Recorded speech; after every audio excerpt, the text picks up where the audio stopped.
नमस्कार, नौ की खबर में आपका स्वागत है। आपके साथ मैं हूं शिप्रा झा। पहली खबर भागलपुर से, जहां अपराधी बेखौफ हैं। बबरगंज थाना क्षेत्र के कमल नगर कॉलोनी में अपराधी एक बीमार शख्स से 3,70,000 रुपए लूटकर फरार हो गया। ये घटना सीसीटीवी में कैद हो गई। पुलिस ने शक के आधार पर युवक को गिरफ्तार कर लिया है। पीड़ित ने पुलिस को बताया कि उन्हें किडनी की बीमारी है, उनका भेल्लोर में इलाज चल रहा है। पीड़ित ने जमीन बेचकर 4,11,000 रुपए इकट्ठा किए थे। फिलहाल पुलिस मामले की छानबीन में जुट गई है। और ये दो तस्वीरें आपके टीवी स्क्रीन पर, ये सीसीटीवी फुटेज हम आपको दिखा रहे हैं, जिसके आधार पर फिलहाल पुलिस जो है आगे की छानबीन कर रही है। और दूसरी तस्वीर जिसमें पुलिस को ये बताया गया और पुलिस की तरफ से शक के आधार पर एक अपराधी को गिरफ्तार किया गया है। हम जा रहे थे पैसा बैंक में जमा करने के लिए। वहाँ टाइम हो गया ज़्यादा, लंच में चला गया। वो लोग बोला बाबा कल आइएगा, पैसा आज जमा नहीं होगा। हम पैसा लेके आगे टोटो से उतर के गोपाल भैया का शटर जो है वहाँ खड़ा हो गए। और उधर से लाल लगाए हुए ऐसे झांपे हुए एक लड़का आया है और ऐसे हमरे में हाथ से थैला लेकर के गली पकड़ लिया। कितना पैसा था थैला? 3,70,000। कौन लड़का था, पहचानते हैं? कौन लड़का था? पहचानते नहीं है, लेकिन एक लड़का लाल जो पहना हुआ था, ये मोदी नगर में घूर रहा था। लड़का जो पकड़ाया है अभी, जिसको पकड़े हैं हम। ये पैसा जमा करने गए थे सेंट्रल कोऑपरेटिव बैंक में, जो कचहरी के आसपास है। तो वहाँ पैसा जमा नहीं हुआ, बोला कि कल आइएगा। तो ये वापस आए टोटो से और उतर के वहाँ पर चौक पर रुके थे। और जैसे 2 मिनट रुके ही थे कि कोई लड़का आया और इसका झोला छीन के भागने लगा। जैसे ही भागने लगा ये पीछा किए चिल्लाते हुए, लेकिन बुजुर्ग होने के कारण ये पीछा नहीं कर पाए। और उसके बाद फिर ये अपने से, इनके पास फ़ोन नंबर नहीं था तो अपने से ये खोजबीन करने लगे। तो खोजबीन नहीं हो पाया। उस पर 5:30-6 बजे के बीच में ये कहीं से फ़ोन किए थाना को। फिर थाना को सूचना मिली, फिर थाना हम लोग आए हैं। तो हम लोग जाँच पड़ताल में लगे हुए। नवादा में एक युवक की पिटाई का वीडियो सोशल मीडिया पर वायरल हो रहा है। युवक पर गलत इरादे से घर में घुसने का आरोप है, जिसके बाद लोगों ने खंभे से बांधकर उसकी पिटाई कर दी। ये वायरल वीडियो कौआकोल के बाजार का बताया जा रहा है। वायरल वीडियो में आप स्पष्ट तौर पर देख सकते हैं कि किस तरीके से लोग उसकी पिटाई कर रहे हैं। लोगों ने युवक को नंगा करके पीटा। बाद में मौके पर पुलिस पहुंची और युवक को भीड़ के चंगुल से छुड़ाया। हालांकि इसको लेकर अभी तक थाने में किसी भी प्रकार की शिकायत दर्ज नहीं हुई है।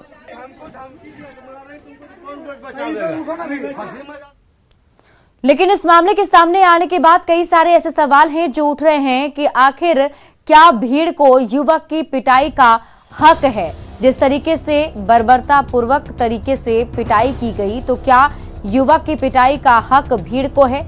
युवक को पुलिस के हवाले क्यों नहीं किया गया? और सवाल यह भी कि पिटाई करने वालों पर कार्रवाई कब होगी?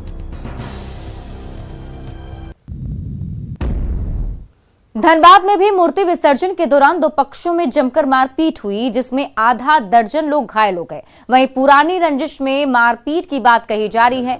घटना बाघमारा अनुमंडल के राम कनाली ओपी इलाके की है, जहां पुलिस के सामने दो पक्षों में मारपीट हुई, जिसके बाद कई थानों की पुलिस ने हालात को संभाला।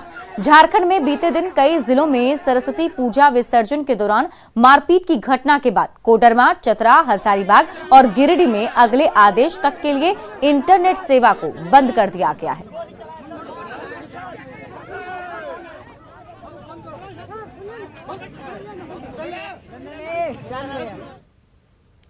गोड्डा में मूर्ति विसर्जन के दौरान तमंचे पर डिस्को का वीडियो वायरल हो रहा है। बसंत राय थाना के डेरमा गांव में मूर्ति विसर्जन के दौरान युवकों ने जमकर डांस किया, वहीं हथियार भी लहराते नजर आए। तस्वीरें हम आपको दिखा रहे हैं, देखें किस तरीके से युवक के हाथ में हथियार है और वो उस बंदूक को लहराता हुआ नजर आ रहा है।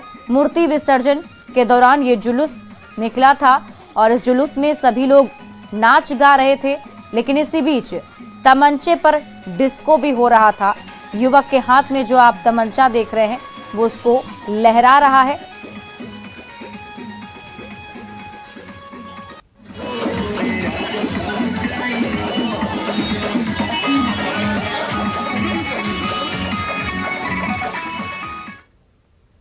रांची के जगन्नाथपुर थाना के हटिया के इलाके हेसाग इलाके में घर पर फायरिंग मामले का सीसीटीवी फुटेज सामने आया।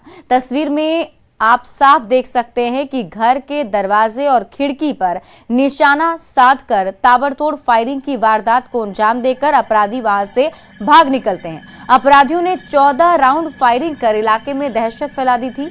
32 डिसमिल की जमीन के विवाद को लेकर 20 दिसंबर 2020 को पीसीआर वैन के सामने ही अलाउद्दीन की हत्या चाकू गोदकर की गई थी, जिसके बाद मामले में कार्रवाई करते हुए 5 आरोपियों को जेल भेज दिया गया था।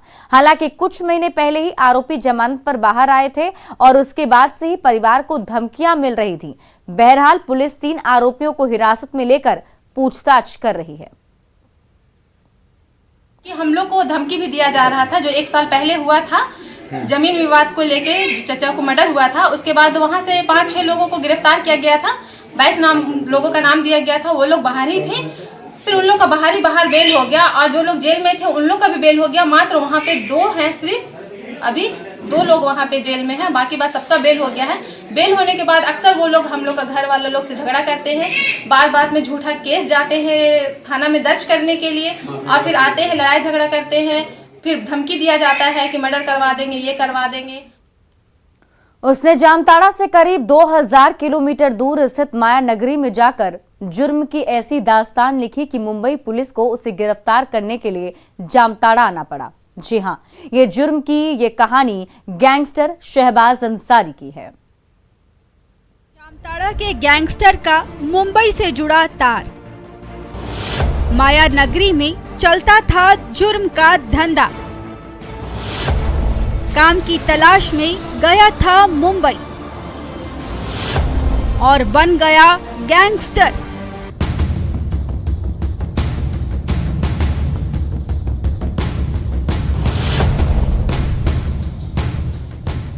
ज़्यादा एक्टिव है। इसका एक ग्रुप है, वो ग्रुप को लीड करता है। ग्रुप में से जो बाकी साथीदार है वो पकड़े गए थे, लेकिन जो बॉस है वो आज हमारे हाथ में आ गया है। हाथों में हथकड़ी लिए पुलिस कस्टडी में दिख रहा ये शख्स जामताड़ा का रहने वाला है, लेकिन इसने जामताड़ा से करीब 2000 किलोमीटर स्थित माया नगरी के चकाचौंध में जाकर जुर्म की ऐसी दास्तान लिख डाली है जिससे मुंबई पुलिस के भी कान खड़े हो गए और पुलिस उसकी तलाश करते करते जामताड़ा पहुंच गई, जहां जामताड़ा पुलिस की मदद से घेराबंदी कर उसे दबोच लिया गया। इस शख्स का नाम है शाहबाज फकरुद्दीन अंसारी उर्फ सनी। ये नाम मुंबई पुलिस की क्राइम डायरी में दर्ज है। मुंबई में लूट, छिनतई और डकैती के कई संगीन मामले दर्ज हैं। इतना ही नहीं, ये माया नगरी में अपना गिरोह चलाता था। इसके अंडर में कई गुर्गे इसके लिए काम करते थे। 19 जनवरी 2021 को मुंबई में दर्ज किए गए एक मामले में पुलिस को उसकी तलाश थी। तकनीकी साक्ष्य के आधार पर मुंबई पुलिस ने जामताड़ा थाना पुलिस के सहयोग से उसे रखवन से गिरफ्तार किया है, जिसके बाद पुलिस इसे रिमांड पर लेकर मुंबई चली गई है। इसके गिरोह में बिहार, झारखंड से गए हुए लोगों के अलावा स्थानीय लोग भी शामिल हैं। जिस मामले में पुलिस ने इसे गिरफ्तार किया है, उस मामले में पुलिस पहले ही 5 आरोपियों को गिरफ्तार कर चुकी है। उन्हीं के निशानदेही पर शहबाज की गिरफ्तारी हुई है। से 5 आरोपी अरेस्ट है। उस समय कुछ आरोपियों के साथीदार भाग गए थे।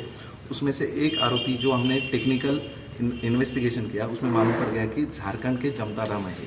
तो उस बिना पे हमारा इन्वेस्टिगेशन चल रहा था।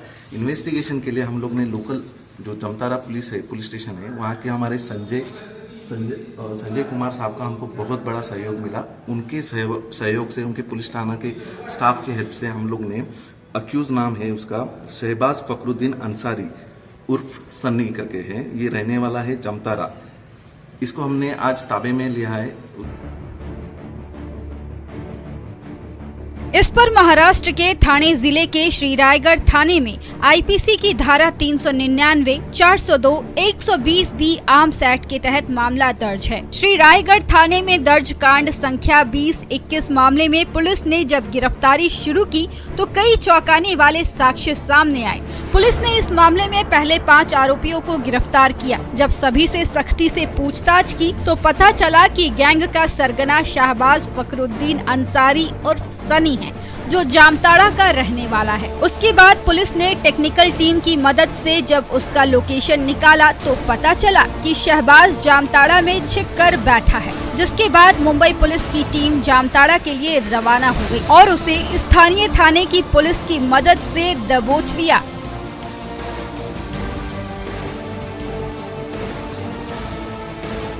जामताड़ा से न्यूज़ 18 के लिए सुमन भट्टाचार्य की रिपोर्ट।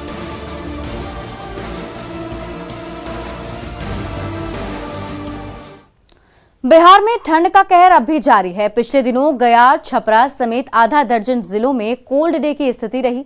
मौसम विभाग की माने तो अगले 48 घंटों में न्यूनतम तापमान में कमी दर्ज की जाएगी। कई जिलों में कुहासे की स्थिति बनी रह सकती है और कई जिलों में हल्की बूंदाबांदी भी रहने की संभावना है। ठंड का जायजा लिया हमारे संवाददाता रवि एस नारायण ने। वसंत पंचमी के बाद भी बिहार में ठंड का कहर जारी है और मौसम में लगातार उलटफेर देखने को मिल रहा है। आपको बता दें कि जो पूरे बिहार में लगभग आधा दर्जन से ज़्यादा ऐसे जिले हैं जहां लगातार कोल्ड डे की स्थिति बनी हुई है। अगर अब बात करें पूर्वानुमान की तो मौसम विभाग के अनुसार जो है ये अगले 48 घंटों तक ऐसे ही बना रहेगा और माना जा रहा है कि जो न्यूनतम तापमान है उसमें 2 डिग्री से लेकर 5 डिग्री तक और गिरावट जो है वो आ सकती है, जो ठंड को और बढ़ा सकता है। वहीं पे कहा गया है कि बिहार के कई हिस्सों में धुंध और जो कोहरा है वो लगातार छाया रहेगा और जिसके कारण जो है वो परेशानी आ सकती है। मौसम विभाग के मुताबिक 1.5 किलोमीटर ऊंचाई पर पछुआ पवन चल रही है जो कनकनी को बढ़ाने का काम कर रहा है।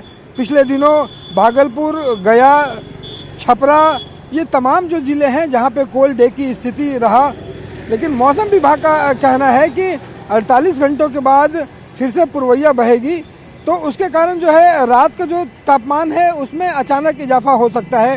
लेकिन दक्षिण पश्चिम और दक्षिण मध्य के इलाके में हल्की बारिश का पूर्वानुमान जो है वो लगाया जा रहा है और कई ऐसे जिले हैं जहां पे घना कोहरा छाया रह सकता है। तो इस ढंग से मौसम जो है वो लगातार फरवरी का लगभग आधे महीने हो रहे हैं और अब तक ठंड जो है वो बरकरार है, जो लोगों की मुसीबतें बढ़ा रहा है और अगले 48 घंटों पे इससे निजात मिलने की संभावना नहीं है। कैमरा पर्सन सुबोध के साथ रवि एस नारायण, न्यूज़ 18 पटना। अररिया शहर घने कोहरे में लिपटा हुआ है, जिसकी वजह से शहर की सड़कों और नेशनल हाईवे पर वाहनों की रफ्तार धीमी पड़ गई है। गाड़ियों में लाइट जलाकर लोग घने कोहरे में सड़क पर निकले हैं। शीतलहर और कनकनी से आम जनजीवन अस्त व्यस्त हो चुका है। मौसम विभाग के मुताबिक न्यूनतम तापमान में तो बढ़ोतरी हुई है, लेकिन घने कोहरे और ठंड से अभी निजात नहीं मिलने वाली। मौसम का जायजा लिया संवाददाता सतीश कुमार ने। अभी हम मौजूद हैं अररिया शहर के काली मंदिर चौक पर और सुबह से ही घना कोहरा जो है वो पूरे इलाके में छाया हुआ है। घने कोहरे से पूरा शहर लिपटा हुआ है और सड़कों पर जो वाहनों की जो रफ्तार है वो बिल्कुल धीमी पड़ गई है।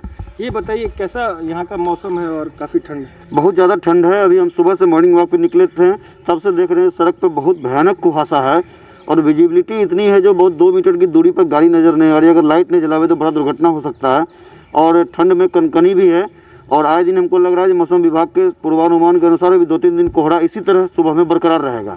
तो तस्वीर में साफ तौर पर आपने देखा कि अररिया शहर के अभी हम काली मंदिर चौक पर है और घने कोहरे में जो है पूरा शहर लिपटा हुआ है। सतीश कुमार, न्यूज़ 18 अररिया। पटना के गायघाट से जो जहाज शनिवार को रवाना हुआ था वो 45 घंटे तक पटना में ही फंसा रहा। दरअसल कोऑर्डिनेशन नहीं रहने की वजह से पीपा पुल नहीं खोला जा सका और 2 दिन तक जहाज पटना में ही रुका रहा।